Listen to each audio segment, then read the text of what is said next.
In 1997, a man bought $1,000 of Amazon stock at the IPO. 2 years later, he sold for a $40,000 profit. He felt brilliant. Today, those same shares would be worth more than $2.5 million. He didn't lose money. He lost a fortune by winning too soon. This is the most expensive mistake in investing.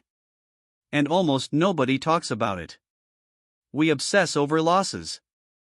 We dissect every bad pick. But the real wealth destroyer is the winner you sold 5 years too early. Peter Lynch had a phrase for this. He called it watering the weeds and pulling the flowers.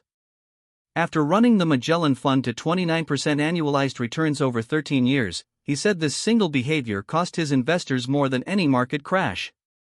So today, we're going to break down why your brain pushes you to sell winners, 3 legendary investors who refuse to do it, and the framework that could change how you build wealth for the rest of your life. There's a name for this in academic finance. It's called the disposition effect.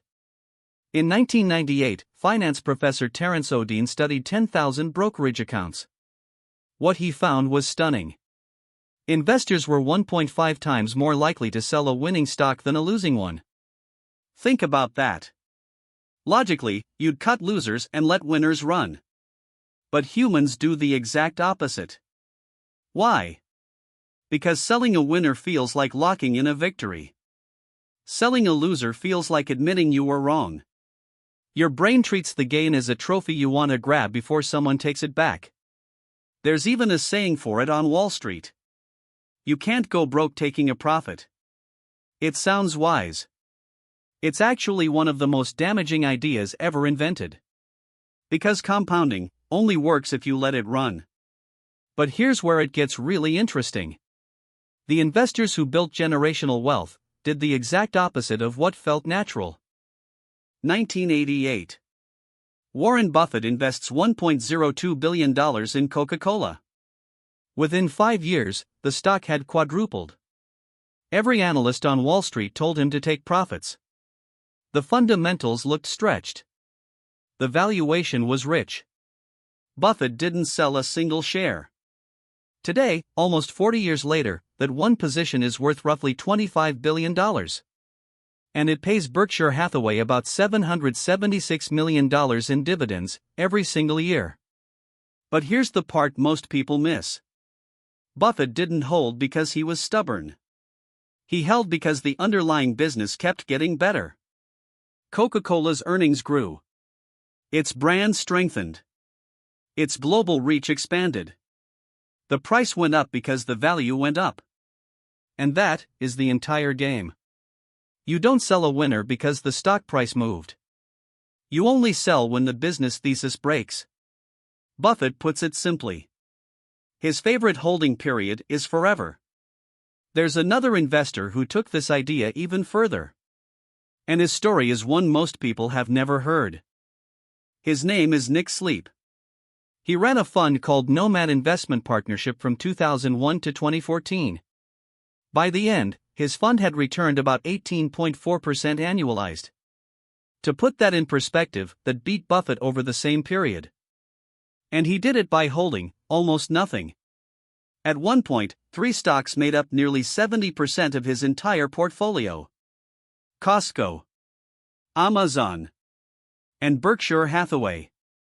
When Amazon stock crashed 60% in 2008, he didn't sell.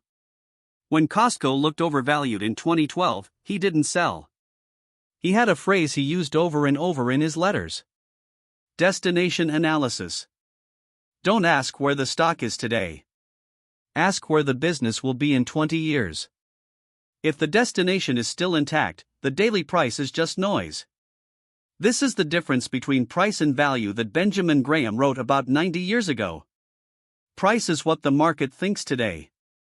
Value is what the business will compound into tomorrow. And here's the part that should change how you think forever. So how do you actually do this in real life? When your stock doubles, how do you resist that voice in your head? Here's a 3-question test. Use it before you sell any winner. Question 1. Has the underlying business gotten worse? Not the stock, the business. Are earnings declining? Is the moat shrinking? Is management making poor decisions?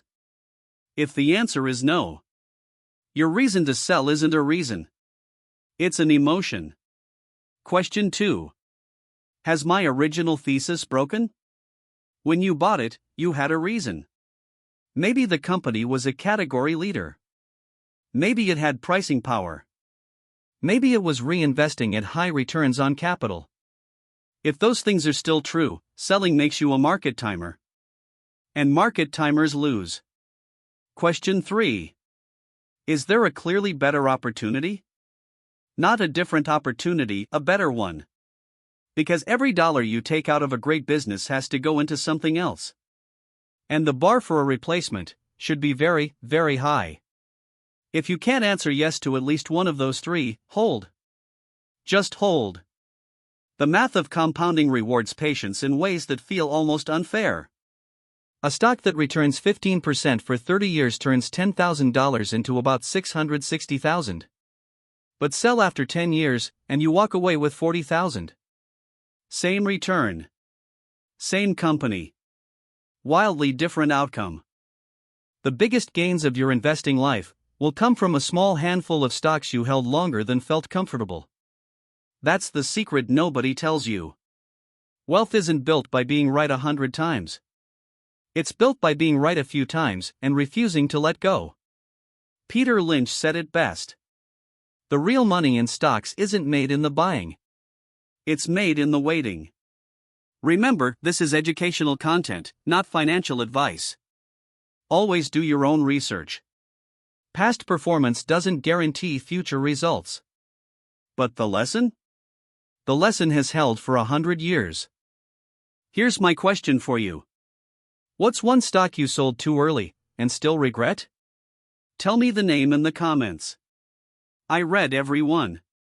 And if this changed how you think about your portfolio, hit subscribe. We publish a new lesson every single morning.